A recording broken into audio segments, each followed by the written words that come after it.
This is Gail Gates and I'm your pond plant girl. Let's get ready for wintertime.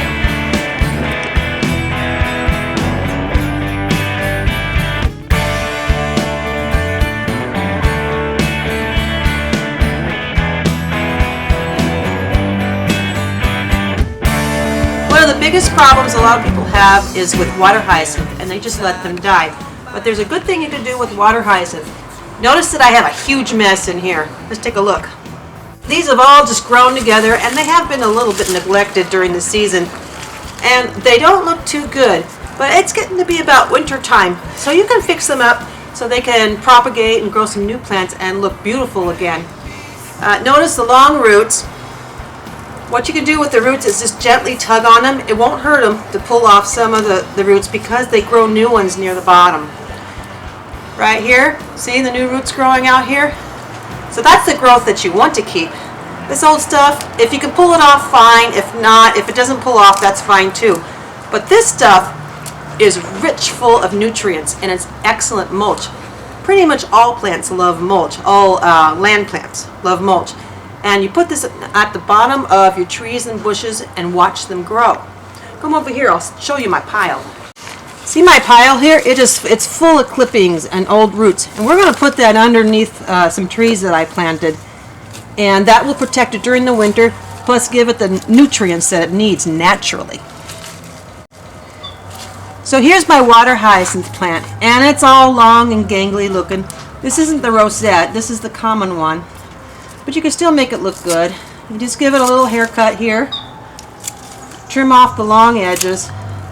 That goes in the mulch pile. Just like so. And it'll look funny looking, but trust me, it'll grow and grow new leaves. And pretty much you'll just have a little stump that looks like that. Put it in your pond, and before you know it, within a few weeks or maybe a month, depending on what your weather's like, it'll start growing new babies and new leaves. This is a hoop house that we're building. It's the same as the greenhouse that I have online, but now I'm just calling it a hoop house. It's a simple construction of PVC pipe bent over and put together with connectors. And now all I need to do is cover it with plastic sheeting and tie it down with zip ties.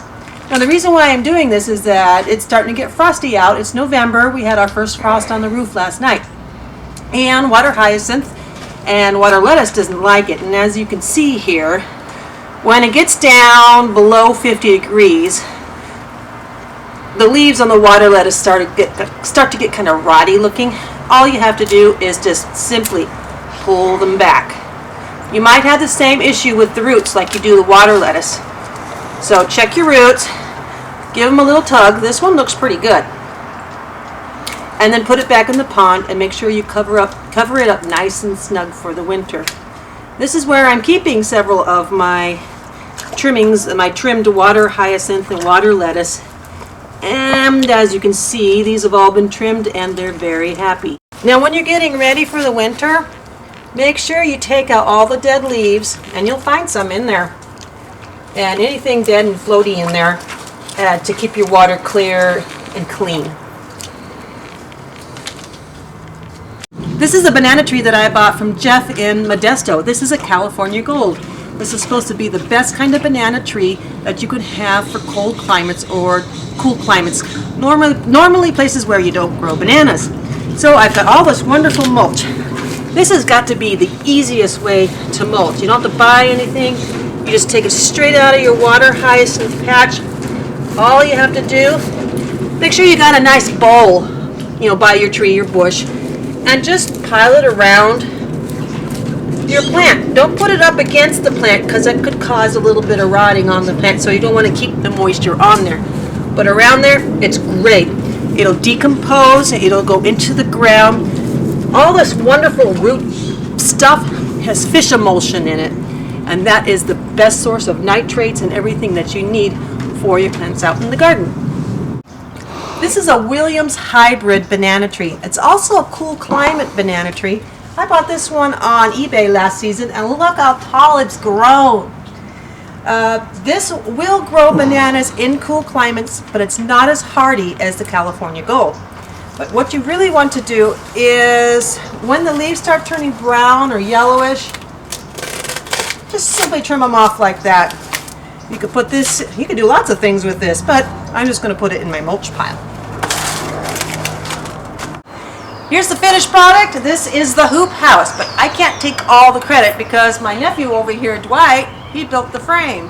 I'm teaching Dwight, say hi. Hi. I'm teaching Dwight the ropes of pond planting and all those good things, and this was actually really fun to do. So I simply took 15 feet of the plastic sheeting, draped it over the top, and loosely, if you can zoom in right here, just very loosely put the zip ties on there so when we get some weather or if there's some tug on the sheeting, it won't rip the plastic. And that's it.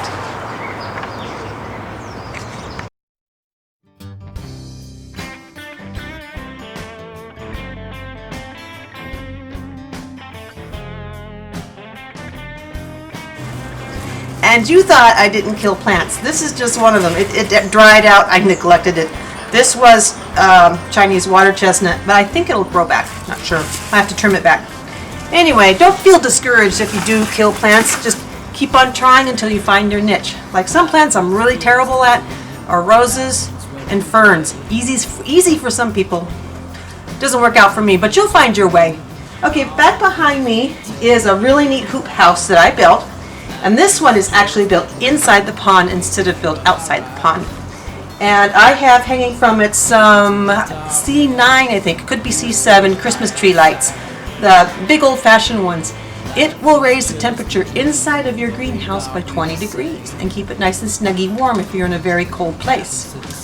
Now these I bought off of a website called Etsy.com, and that's a great place to find nostalgic lighting like this.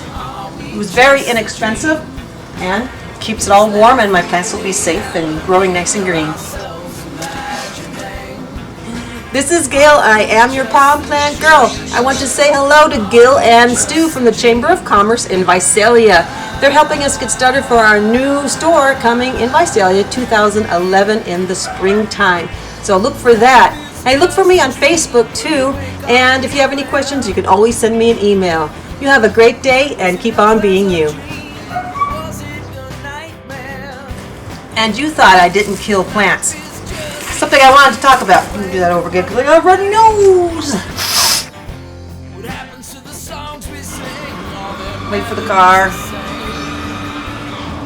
I think that's a wind-up car.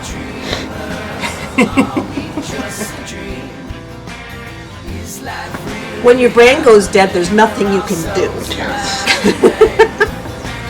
Are we just a dreamer? Are we just a dream?